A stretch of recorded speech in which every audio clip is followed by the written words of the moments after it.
യോഹന്നാന്റെ സുവിശേഷം 15-ാം അധ്യായം അതിൻ്റെ 7-ാം വാക്യം. നിങ്ങൾ എന്നിലും എൻ്റെ വചനം നിങ്ങളിലും വസിക്കുന്നുവെങ്കിൽ നിങ്ങൾ ഇച്ഛിക്കുന്നത് അപേക്ഷിക്കുവിൻ, അത് നിങ്ങൾക്ക് ലഭിക്കും. അപ്പോൾ ഞാൻ നിങ്ങളോട് പറയാൻ പോകുന്നത്, നിങ്ങൾ എന്ത് ചോദിച്ചിരുന്നാലും, നിങ്ങൾ ദൈവത്തോട് യേശുക്രിസ്തുവിൻ്റെ നാമത്തിൽ എന്ത് ചോദിച്ചിരുന്നാലും നിങ്ങൾക്ക് കിട്ടും. നിങ്ങൾ പുത്രൻ്റെ നാമത്തിൽ ചോദിക്കുന്നതെല്ലാം തരുമെന്ന് പറഞ്ഞിട്ടുണ്ട്.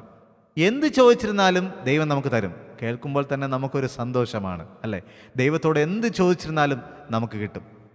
പക്ഷേ അതിനൊരു വ്യവസ്ഥയുണ്ട്. ആ വ്യവസ്ഥയാണ് കർത്താവ് നമ്മളെ പഠിപ്പിച്ചത്. ഈ 7-ാം വാക്യത്തിൽ, യോഹന്നാൻ 15:7 പറഞ്ഞത്, നിങ്ങൾ എന്നിലും എൻ്റെ വചനം നിങ്ങളിലും വസിച്ചാൽ. അപ്പം നമ്മൾ വസിക്കേണ്ടത് ക്രിസ്തുവിലായിരിക്കണം. അതൊരു 2 വേ ആണ്, അങ്ങോട്ടും ഇങ്ങോട്ടും.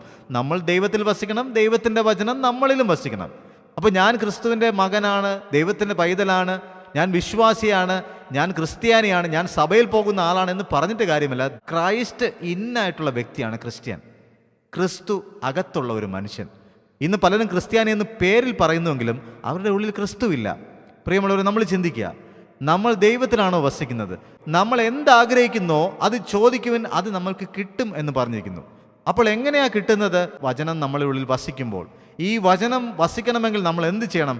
എല്ലാ ദിവസവും ഈ വചനം നമ്മൾ ധ്യാനിക്കുകയും ഈ വചനം അതിനെക്കുറിച്ച് നമ്മൾ വായിക്കുകയും സമയം കിട്ടുമ്പോഴൊക്കെ അതിനെക്കുറിച്ച് ആലോചിക്കുകയും. എന്താണ് ദൈവത്തിൻ്റെ വചനം?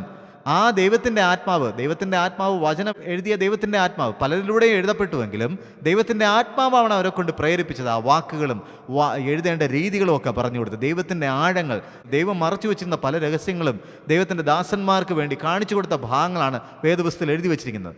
യോഹന്നാൻ സുവിശേഷം 1:1 പറയുന്നു, ആദിയിൽ വചനമുണ്ടായിരുന്നു, വചനം ദൈവത്തോടു കൂടെയായിരുന്നു, വചനം ദൈവമായിരുന്നു. അപ്പോൾ നമ്മൾ ക്രിസ്തുവിൽ വസിച്ചിട്ട് ആ വചനത്തിൽ നമ്മൾ വസിക്കുക എന്ന് പറഞ്ഞാൽ ഈ വചനം നമ്മൾ വായിക്കുകയും ധ്യാനിക്കുകയൊക്കെ ചെയ്യുമ്പോൾ ഈ വചനം നമ്മുടെ മെമ്മറിയിൽ, നമ്മുടെ മനസ്സിൽ നമ്മൾ അതിനെ സംഗ്രഹിച്ചു വയ്ക്കുന്നു.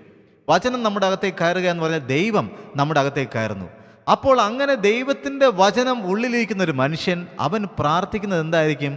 ദൈവത്തിൻ്റെ ഇഷ്ടപ്രകാരമായിരിക്കും അവൻ പ്രാർത്ഥിക്കുന്നത്. നമ്മുടെ പിടിവാശി കൊണ്ടല്ല നമ്മൾ ചോദിക്കേണ്ടത്. വചനം അറിയാമെന്നുള്ളൊരു മനുഷ്യൻ, വചനത്തിൽ വസിക്കുന്ന ഒരു മനുഷ്യൻ, ക്രിസ്തു അകത്ത് വസിക്കുന്ന ഒരു മനുഷ്യൻ, അല്ലെങ്കിൽ ക്രിസ്തുവിൽ വസിക്കുന്ന ഒരു മനുഷ്യൻ ചോദിക്കുന്നതെല്ലാം ദൈവത്തിൻ്റെ ഹിതമായിരിക്കും. അവൻ ഇഷ്ടപ്പെട്ടത് അല്ലെങ്കിൽ അവൻ്റെ ലൗകികമായിട്ടുള്ള കാര്യങ്ങൾക്കുള്ളത് എന്നതിലുപരി ദൈവത്തിൻ്റെ ഇഷ്ടപ്രകാരമുള്ള കാര്യങ്ങൾ മാത്രമായിരിക്കും അവൻ ചോദിക്കുന്നത്. കാരണം നമ്മൾ ചോദിക്കുന്നതെല്ലാം നമുക്ക് കിട്ടണമെന്നില്ല. നമ്മളൊരു കാര്യം പ്രാർത്ഥിക്കുന്നതിന് മുമ്പ്, ദൈവമേ എന്താണ് ഈ കാര്യത്തെക്കുറിച്ച് അങ്ങ് ആഗ്രഹിക്കുന്നത്? അങ്ങനെ നമ്മൾ ദൈവത്തിൻ്റെ ഇഷ്ടം അറിഞ്ഞ് നമ്മൾ ചോദിക്കുമ്പോൾ, അപ്പോൾ നമ്മൾ ചോദിക്കുന്നത് എന്തും ദൈവം നമുക്ക് തരും. അത് നമുക്കൊരു വലിയ ഉറപ്പാണ്.